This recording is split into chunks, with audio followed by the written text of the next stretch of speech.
went to a music festival in the Netherlands, and ended up as a Maasai chief's fourth wife, almost. I flew to Amsterdam to party at a music festival, and a few weeks later I'm in rural Kenya with a full body sunburn, no Wi-Fi, eating goat, and politely declining a marriage proposal from Maasai tribal chief, because apparently at 27 I'm too old to find a man back in Australia. So yeah, my gap year got a little out of hand. I'm Jade, 27, from Melbourne. I've just quit my corporate job, sold my IKEA furniture, and was ready to eat, pray, rave my way through Europe. I ended up at this eco festival in the Netherlands, the kind of place where people wear biodegradable glitter and talk to trees. That's where I met Adama, a Kenyan DJ with cheekbones so sharp she could slice sourdough. We bonded over sweaty dance floors, late night confessions, and shared trauma over losing USB-C cables. Adama was heading back to Kenya for a break. "Come with me," she said. "See the real Africa." My brain said no, but cockroaches in my head said yes. 1 week later, I was on a one-way flight to Nairobi. We drove 10 hours into the Maasai Mara. No roads, just dirt, cows, and me trying not to pee my pants because the only toilet break was behind a bush shared by actual lions. When we arrived, it was like stepping into another planet.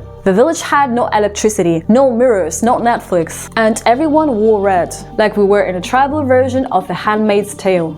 The Maasai people greeted me with warmth, curiosity, and mild suspicion, like I was an alien with exposed shoulders. They don't shake hands, they grunt softly or nod. If they like you, they spit near your feet. It's a compliment. I got spat on 4 times my first hour. The men do this thing called adumu, the jumping dance. It's a traditional show of strength. I tried, almost dislocated my knee. One night the tribal chief, a man with 2 sticks, 3 wives, and the confidence of a crypto bro, invited me to talk to him. "You are very solid," he said. I think it was a compliment. Then came the bomb. "You are 27, you cannot find a man in your country. I offer you a place in my home as fourth wife. You will not be lonely." Apparently, being a 27 years old single woman made me an endangered species. He wasn't being rude. He generally thought he rescued me from spinsterhood. I told the chief I was flattered, but had commitment issues and also liked Wi-Fi. He laughed and sighed like I was a lost cause.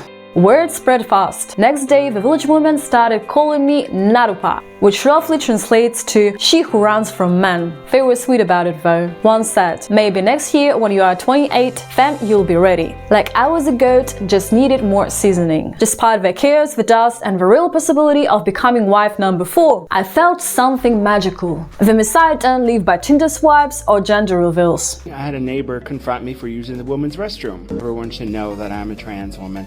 I've always been known as Kaylee.